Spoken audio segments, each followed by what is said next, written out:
اعوذ باللہ من الشیطان الرجیم بسم اللہ الرحمن الرحیم وَاعْبُدُوا اللَّهَ وَلَا تُشْرِكُوا بِهِ شَيْئًا وَبِالْوَالِدَيْنِ إِحْسَانًا وَبِذِي الْقُرْبَى وَالْيَتَامَى وَالْمَسَاكِينِ وَالْجَارِ ذِي الْقُرْبَى والجار الجنوب والصاحب بالجنب وابن السبيل وما ملكت أيمانكم إن الله لا يحب من كان مختالا فخورا۔ اللہ تعالیٰ نے ایک اہم حکم دیا ہے، اور یہ حکم جو ہے وہ صرف ہم کو ہی نہیں بلکہ اللہ سبحانہ تعالیٰ نے ہمیں قرآن سے پتہ چلتا ہے بنی اسرائیل کو بھی یہی دیا تھا، اور شاید شروع سے انسانیت کو یہی حکم آتا چلا آیا ہے۔ تو آج کی آیت میں اللہ تعالیٰ نے فرمایا اعبدو، تو اللہ کی عبادت کرو۔ اب لفظ عبادت میں بہت وسیع مفہوم ہے، ٹھیک ہے۔ ہم اس کو اس طرح سمجھ سکتے ہیں کہ اللہ کے بندے بن جاؤ۔ بندہ کیا ہوتا ہے؟ ملکیت ہوتا ہے اپنے مالک کی۔ بندے کی اپنی کوئی مرضی نہیں ہوتی، وہ اپنے مالک کے مرضی کا پابند ہوتا ہے۔ حالانکہ ہمیں دنیا میں اختیار دیا ہے اللہ نے، لیکن وہ اختیار اس حد تک ہے کہ ہماری آزمائش کی حد تک ہے کہ ہم اپنی اختیار سے ہم اللہ کے بندے بنتے ہیں یا نہیں۔ لیکن ہمارے اپنے جسم میں بہت سی چیزیں جو ہمارے اختیار میں نہیں ہیں۔ ہمارا دل دھڑکتا ہے، یہ ہمارے اختیار میں نہیں ہے۔ جب تک اللہ کی مرضی ہوگی جب تک دھڑکے گا۔ ہماری سانس چل رہی ہے، وہ بھی ہمارے اختیار میں نہیں ہے، اللہ سبحانہ تعالیٰ ہی کے اختیار میں ہے۔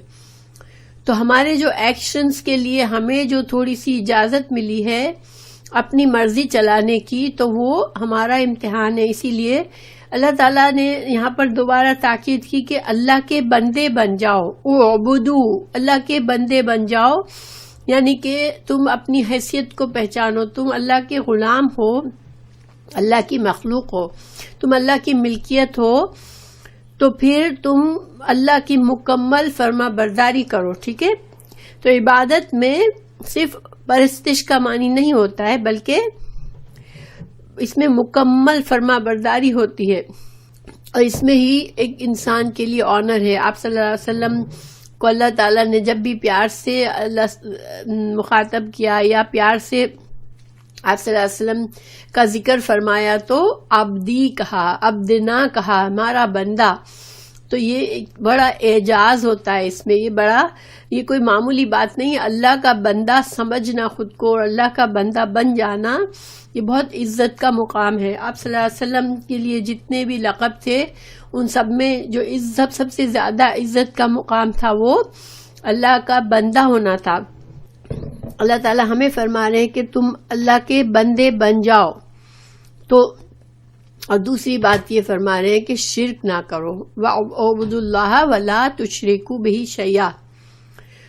تو شرک کیا ہوتا ہے کہ اللہ کے جو حقوق ہیں، اللہ سبحانہ تعالیٰ کا جو مقام ہے، جو پرستش کا حق اللہ کو حاصل ہے، جو ہم بندوں کے لیے کو جتنے بھی فائدے ملتے ہیں اس دنیا میں وہ صرف اور صرف اللہ کی طرف سے ملتے ہیں۔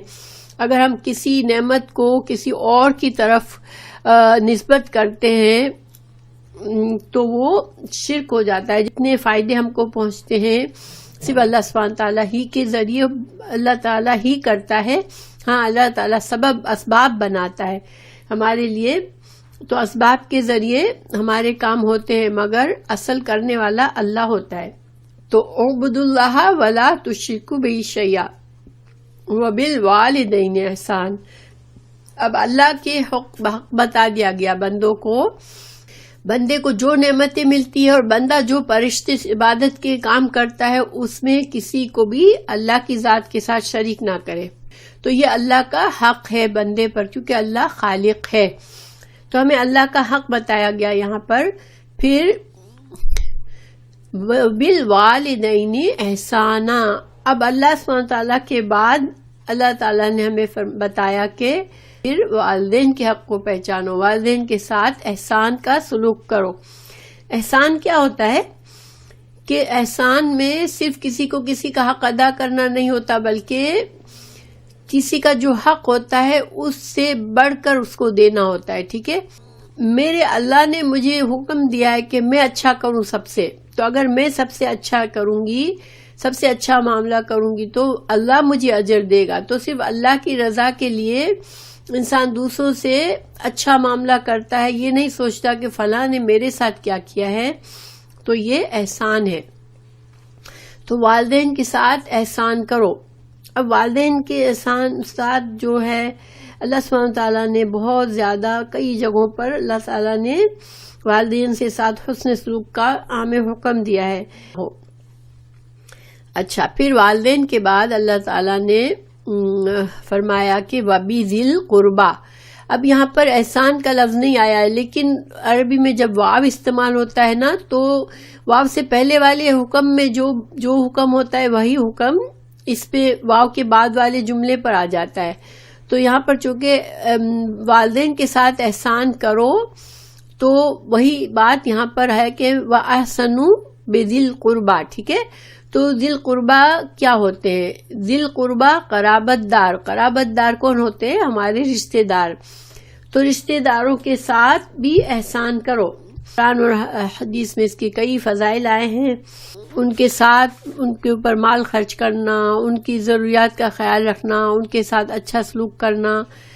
صلہ رحمی سے انسان کی عمر میں بھی برکت ہوتی ہے، اس کے رزق میں بھی برکت ہوتی ہے. رشتہ داروں کے بعد اللہ سبحانہ تعالیٰ نے فرمایا والیتامی والمساکین.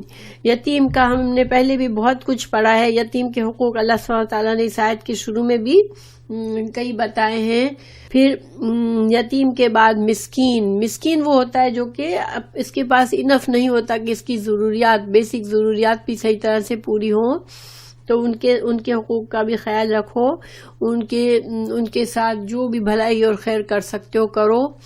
والجار ذی القربى، اور پڑوسی. جار کہتے ہیں پڑوسی کو، تو قرابت دار پڑوسی یعنی ایسا پڑوسی جس سے رشتہ داری بھی ہو، یا پھر ایسا پڑوسی جو بالکل قریب ہو، ہمارے گھر سے بالکل قریب ہو، قریب ترین پڑوسی ہو.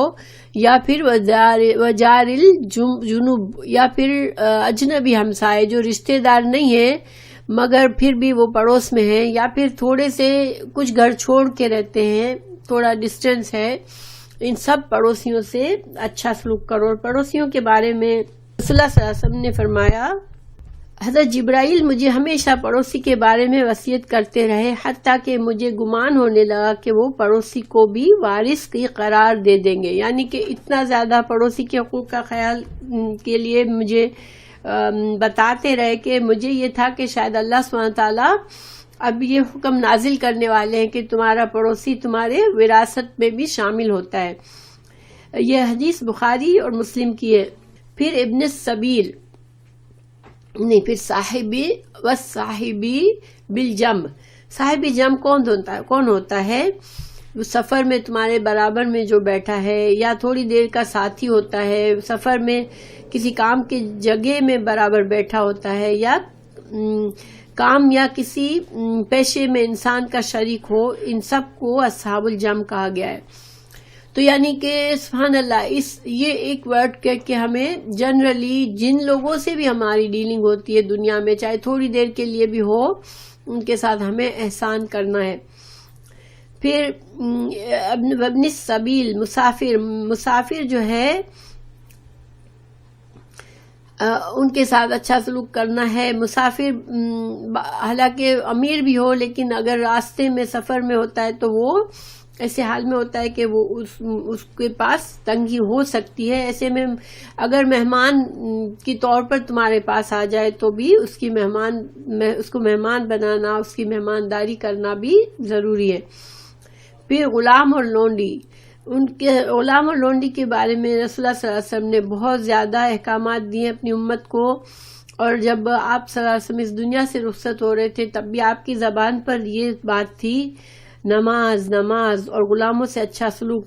یعنی آپ بار بار دہرا رہے تھے کہ تم غلاموں کے ساتھ کہیں برا سلوک نہ کر دینا، نماز میں غفلت نہیں کر دینا. ٹھیک ہے، تو اس سے ہمیں احساس ہوتا ہے کہ غلاموں سے سلوک میں کتنا زیادہ ہمیں احتیاط کی ضرورت ہے. اب ہم تو غلاموں سے تو ہمیں واسطہ نہیں پڑتا، لیکن خادم جو ہوتے ہیں تو آج کل خادم جو ہمارے گھر میں کام کرتے ہیں اس کے بارے میں رسول اللہ صلی اللہ علیہ وسلم نے فرمایا، جب تم میں سے کسی کا خادم کھانا لے کر آئے اور اگر وہ اسے اپنے تم اس کو اپنے ساتھ نہ بٹھا سکو تو اسے کم از کم 1 یا 2 لقمے ضرور کھلا دو، کیونکہ اس نے کھانا تیار کرتے وقت گرمی بھی برداشت کی ہے اور اس نے تیار بھی کیا، یعنی مشقت بھی برداشت کی ہے۔ تو جو لوگ ہمارے گھروں میں کام کے لیے آتے ہیں ان کے ساتھ بھی اسلام ہمیں اچھا سلوک کرنا سکھاتا ہے۔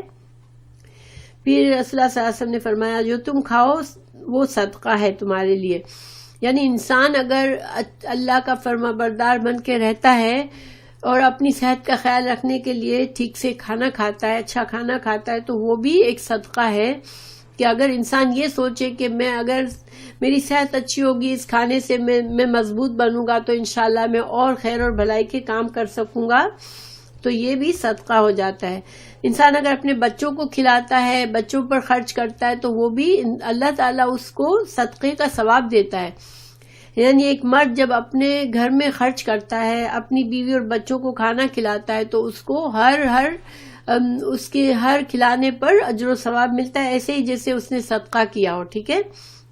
اور پھر جو اور اپنے خادم کو کھلاؤ وہ بھی صدقہ ہے، تو خادموں کو بھی کھلانے کے لیے ترغیب دی ہے رسول اللہ صلی اللہ علیہ وسلم نے۔ تو اگر ہم دیکھیں تو الحمدللہ دیکھیں یہاں پر سارے انسان ہی آ گئے، جن لوگوں سے بھی ہمارا واسطہ کسی نہ کسی طرح پڑتا ہے ان سب سے ہم کو احسان کرنا ہے۔ جنرلی ایک مسلمان اچھے اخلاق والا ہوتا ہے، وہ اپنے اخلاق سے کسی کو تکلیف نہیں دیتا۔ بعض اوقات ہم چھوٹی چھوٹی باتوں میں اپنا برا رویہ کر کے کوئی کسی کو طنزیہ بات کر دیتے ہیں یا کسی سے رفلی بات کر لیتے ہیں، کسی کو زبان سے ہی ہرٹ کر دیتے ہیں، تو یہ ہم ان کو معمولی سمجھتے ہیں، مگر اللہ سبحانہ تعالیٰ نے یہ ہمیں کیا تعلیم دی ہے کہ ہم اپنی زبان سے، اپنے اعضاء سے، اپنے اخلاق سے کسی کو بھی تکلیف نہ دے بلکہ احسان کا معاملہ کریں، تو انشاءاللہ اللہ سبحانہ تعالیٰ ہم سے راضی ہوگا اور اللہ تعالیٰ ہماری اس محنت کو ضائع نہیں کرے گا۔ پھر اللہ تعالیٰ فرما رہے ہیں، ان اللہ، بے شک اللہ تعالیٰ، لا یحب، نہیں محبت کرتا، من کانا، جو کوئی ہے، مختالن، اکڑنے والا، فخوراً، فخر کرنے والا۔ اللہ سبحانہ تعالیٰ نے ہمیں یہاں دو بری عادتیں، 2 برے رویوں کا بتا رہے ہیں کہ 2 رویے ایسے ہیں جن سے اللہ بالکل پسند نہیں کرتا۔ اب مختال کیا ہوتا ہے؟ مختال ہوتا ہے خیل سے ہے، خیل گھوڑے کو کہتے ہیں، اور گھوڑا تھوڑا پراؤڈ جانور ہے، ٹھیک ہے، تو یعنی اکڑنے والا، تکبر کرنے والا انسان جو ہوتا ہے اس کو مختال کہتے ہیں۔ تو تکبر کرنے والا، اکڑنے والا، اس کو اللہ ایسے لوگوں کو پسند نہیں کرتا۔ اسی طرح جو فخر کرتا ہے، اللہ نے اسے نعمتیں دی ہیں اور وہ اس پر فخر کر رہا ہے، تو فخر کیا ہوتا ہے کہ انسان کے اندر یہ بڑاپن آ جائے کہ میں جو ہوں، دیکھو میں دوسروں سے کتنا اچھا ہوں۔ تو یہ جو کہ اگر چونکہ اللہ نعمتیں دے تو انسان کے اندر عاجزی آنی چاہیے، شکر گزاری آنی چاہیے کہ مجھے اللہ نے نعمتیں دی۔ جب انسان اللہ کی دی ہوئی نعمتوں کو اپنا کمال سمجھتا ہے تو اس کے اندر فخر آ جاتا ہے، اس کے اندر اکڑ آ جاتی ہے، اس کے اندر تکبر آ جاتا ہے۔ یہ دونوں برائیاں ایسی ہیں جو ایسے انسان میں پیدا ہوتی ہے جو کہ اپنی نعمتوں پر اس کو یہ بھول جاتا ہے کہ مجھے ساری نعمتیں اللہ نے دی ہے، اور اللہ سبحانہ تعالیٰ کا نعمتیں بھی امتحان ہوتا ہے، اور میرا امتحان یہ ہے کہ میں اللہ کی نعمتوں کو اچھی طرح استعمال کروں اور میں عاجزی کروں، اللہ کا شکر گزار بنوں، اور میں ان نعمتوں سے ان لوگوں کا حق ادا کروں جن کو اللہ نے مجھ سے کم دیا ہے۔ یہ طریقہ ہونا چاہیے۔ جس کے اندر یہ طریقہ نہیں ہے، یہ سوچ نہیں ہے، تو اس کے اندر تکبر آ جاتا ہے، ٹھیک ہے۔ تو یہ مختال اور فخر 2 بری چیزیں ہیں۔ شیطان کا بھی سب سے بڑا گناہ اس کا تکبر ہی تھا، تو اس سے اللہ تعالی ہمیں بچائے، انسان اس سے ہمیشہ پناہ مانگتا رہے۔ خلاصہ کیا ہوا کہ دو طرح کے انسان ہوتے ہیں. ایک وہ جس کو اللہ نے نعمتیں دی تو اس نے ساری نعمتوں کو اللہ کا فضل سمجھا اور اللہ کا شکر گزار بنا اور اللہ کا فرما بردار بنا، اور اس نے سوچا کہ اللہ نے چونکہ مجھ پر احسان کیا ہے تو میں بھی اللہ کے بندوں پر احسان کروں. ٹھیک ہے، یہ ایک رویہ ہے. دوسرا رویہ یہ ہے کہ مال، دولت، علم، حسن، عقل مندی، قوت، صلاحیت، اچھی صحت، ساری نعمتیں اللہ نے اس کو دی ہو اور وہ یہ سمجھے کہ یہ میری کمائی ہے، یہ میری تدبیر ہے، یہ میرا اپنا کمال ہے کہ میں چیزوں کو صحیح ہینڈل کر کے میں نے اس مقام پر پہنچا ہوں. تو یہ رویہ جو ہے ناشکری کا اور تکبر کا ہے. ایسے انسان کے اندر فخر اور گھمنڈ آ جاتا ہے اور وہ اللہ کا نافرمان، اللہ کا ناشکرا بن بیٹھتا ہے. میں اگلی آیت پڑھتی ہوں. الذین، وہ لوگ، یبخلون، وہ لوگ جو بخل کرتے ہیں، وَيَأْمُرُونَ النَّاسَ، اور وہ لوگوں کو حکم دیتے ہیں بالبخل، بخل کا، وَيَكْتُمُونَ، اور وہ چھپاتے ہیں جو آتاہم اللہ، اللہ نے ان کو دیا ہے، من فضلہ، اپنے فضل سے. یہاں پر 3 برائیوں کا ذکر کیا اللہ نے. ٹھیک ہے، بخل کرنا، دوسروں کو بخل پر ابھارنا، اور اللہ نے جو نعمتیں دی ہیں اس کو چھپانا. مگر اس آیت کا تعلق پچھلی آیت سے ہی ہے. جب اللہ نے یہ فرمایا کہ اللہ مختال اور فخور کو پسند نہیں کرتا، تو مختال کی اللہ نے خود وضاحت بھی کی ہے کہ مختال کے اندر کیا کیا اور برائیاں بھی ہوتی ہے. ٹھیک ہے، تو جو انسان تکبر اور گھمنڈ میں پڑ جاتا ہے، جو فخر کرنے والا بن جاتا ہے، اللہ کی نعمتوں کی نسبت اللہ کی طرف کرنے کے بجائے اپنا کمال سمجھتا ہے، اس کے اندر پھر کیا آ جاتا ہے؟ بخل آ جاتا ہے. ٹھیک ہے، اور نہ صرف وہ اپنی ذات میں بخیل ہوتا ہے بلکہ وہ لوگوں کو بھی بخل کرنے کی ترغیب دیتا ہے. اور وہ اللہ نے جو اسے نعمتیں دی ہوئی ہیں تو وہ ان کو دوسروں پر احسان کر کے دوسروں کو نعمتوں سے فائدہ دینے کے بجائے اپنی نعمتوں کو چھپا چھپا کے رکھتا ہے. ٹھیک ہے، اب اس کو ہم زیادہ سمجھتے ہیں.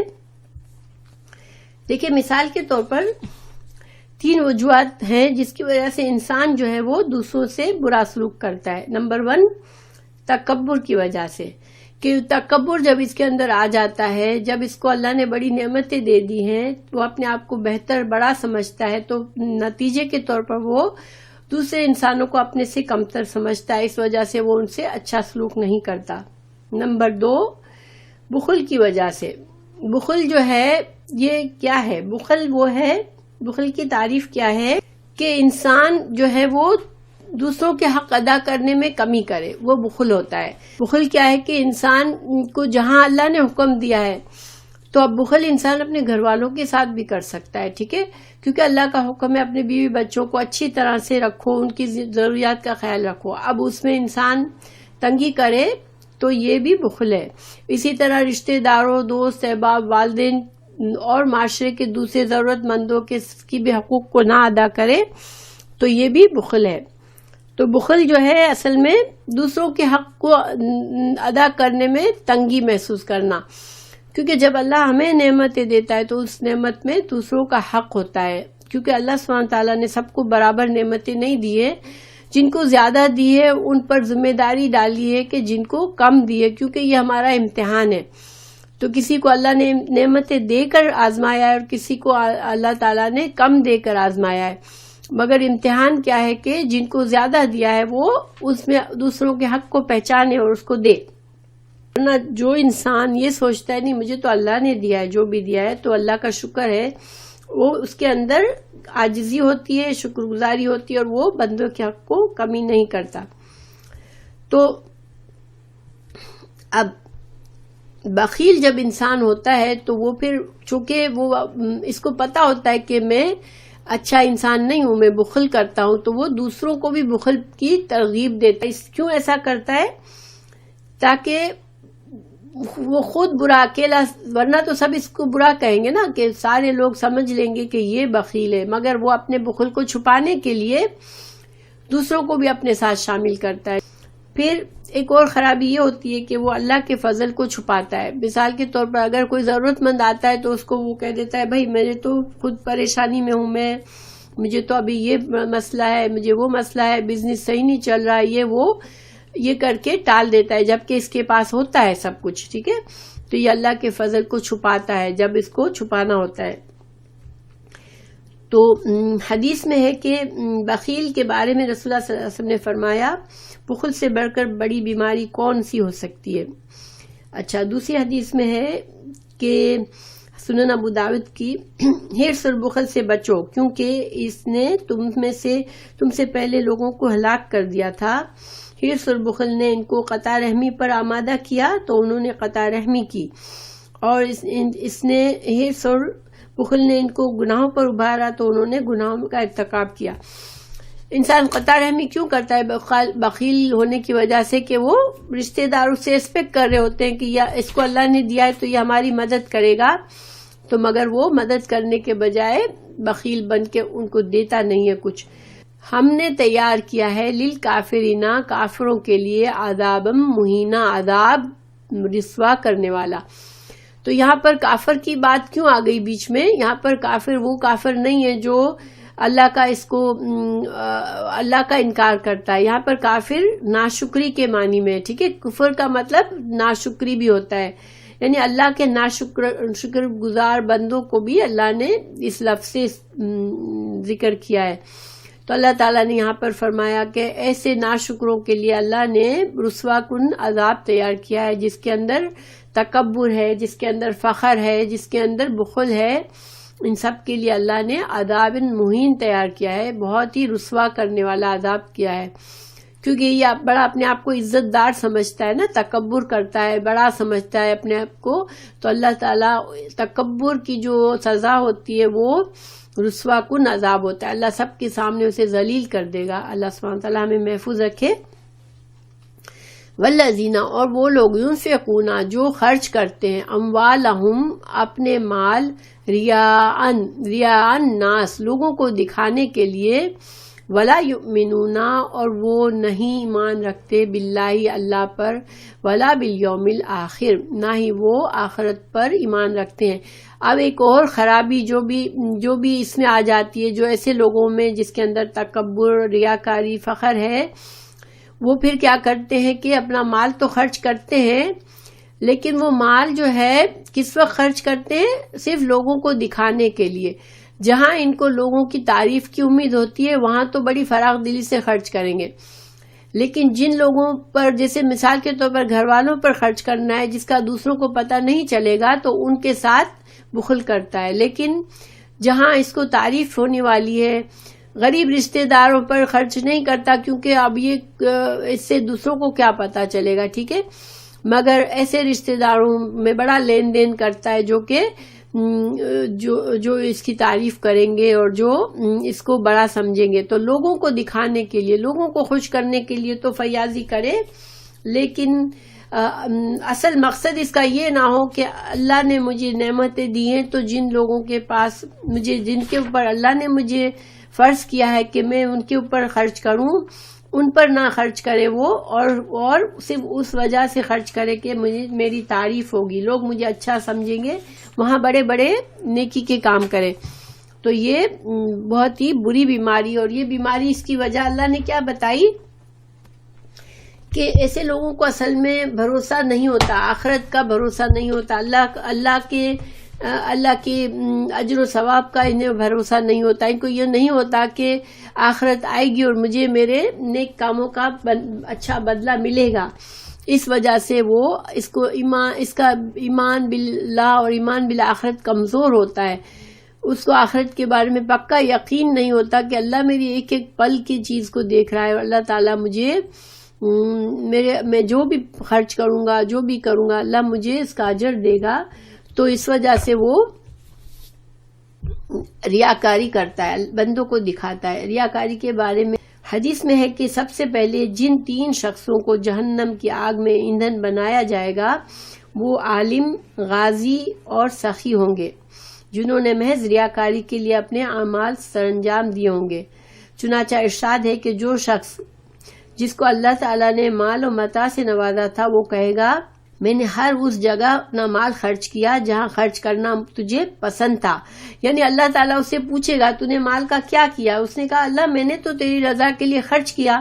اللہ تعالیٰ فرمائے گا اسے کہ نہیں تو جھوٹ بول رہا ہے، تو نے میری رضا کے لیے مال نہیں خرچ کیا تھا، کیونکہ تیرا ارادہ تو یہ تھا کہ لوگ کہیں کہ تو بڑا سخی آدمی ہے اس لیے تو نے خرچ کیا تھا، لوگوں کی تعریف سننے کے لیے خرچ کیا تھا. تو تمہیں دنیا میں تمہارا بدلہ مل گیا کہ لوگوں نے تو بڑی تعریفیں کر دی تمہاری، لیکن اب آخرت میں تمہارے لیے کچھ نہیں ہے. تو اسی طرح یہ تینوں کو باری باری لایا جائے گا، عالم کو اور غازی کو لایا جائے گا جس نے جہاد کیا ہوگا اور جیت کر آیا ہوگا. اور ان سب کا مقصد کیا ہوگا؟ عالم کے اندر ریاکاری ہوگی، اللہ معاف کرے، کہ مجھے لوگ بڑا عالم سمجھے. اسی طرح جو غازی ہوگا اس نے جہاد میں بڑی شجاعت سے لڑا ہوگا کہ لوگ مجھے بڑا بہادر سمجھے. تو لوگوں نے تو بہادر سمجھ لیا، مگر تم آخرت میں اس کا کوئی اجر نہیں تھا. اللہ تعالیٰ ایسے لوگوں کو جہنم میں ڈال دے گا. اللہ سبحانہ تعالیٰ ہمیں ریاکاری سے محفوظ رکھے. دیکھیے ریاکاری جو ہے نا یہ بہت بری بیماری ہے اور یہ ہر انسان میں آ سکتی ہے، اور شیطان کا سب سے بڑا حملہ ہی یہی ہے کہ ہم نیک کام کرتے ہیں تو وہ سوچتا ہے کہ ٹھیک ہے اب میں اس بندے نے تو نیک کام کر لیے، اب میں اس کے اندر ریاکاری پیدا کروں تاکہ اس کے نیک کاموں کا اجر خراب ہو جائے. تو ہمیں ریاکاری، اپنے نفس کو چیک کرنا چاہیے، اللہ محفوظ رکھے. ہمیں اپنی طرف دیکھنا چاہیے کہ میں جو بھی کروں اچھا کام وہ صرف اللہ سبحانہ تعالیٰ کی رضا کے لیے کروں. اللہ تعالیٰ بتا رہے ہیں کہ جو لوگ ریاکاری کرتے ہیں وَمَن يَكُنِ الشَّيْطَانُ، اور جو کوئی ہو شیطان لہو اس کا قریناً ساتھی، فسا تو کتنا برا ہے، قرینا تو یہ ساتھی کتنا برا ہے. یعنی اللہ تعالیٰ فرما رہے ہیں کہ ریاکاری جو ہے نا وہ شیطان کا حملہ ہے. ٹھیک ہے، شیطان اگر تم اللہ کی پروٹیکشن سے خود کو ہٹاتے ہو، گناہ کرتے ہو، اللہ کی شکر گزاری نہیں کرتے ہو، تو شیطان تمہارا ساتھی بن جاتا ہے.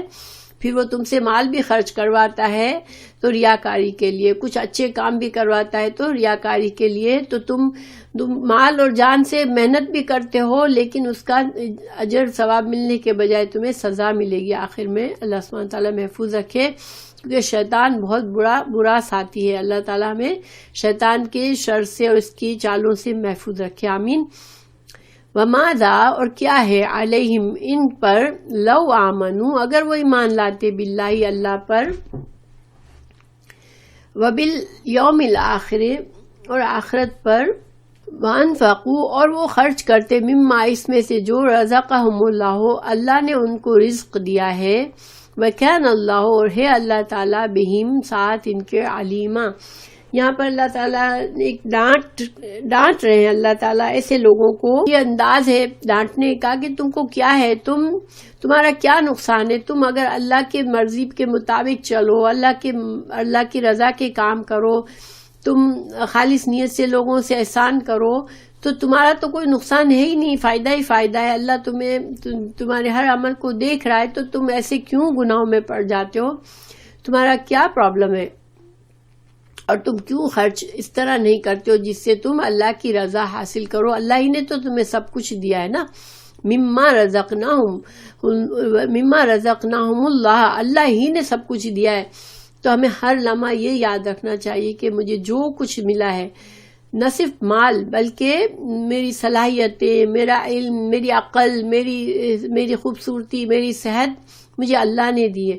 تو اگر ہر چیز میں سے اللہ کی رضا کے لیے خرچ کریں گے انشاءاللہ، مما تھوڑا سا، سارا تو نہیں خرچ کرنے کو کہہ رہا اللہ تعالیٰ، اس میں سے جو اللہ نے ہمیں دیا اس میں سے تھوڑا خرچ اگر اللہ کی رضا کے لیے کریں گے انشاءاللہ تو ہمارا فائدہ ہے. تو اللہ تعالیٰ ان لوگوں کو ڈانٹ رہا ہے کہ تم کیوں اپنے فائدے کو نہیں سمجھ رہے ہو، تمہارا کیا پرابلم ہے؟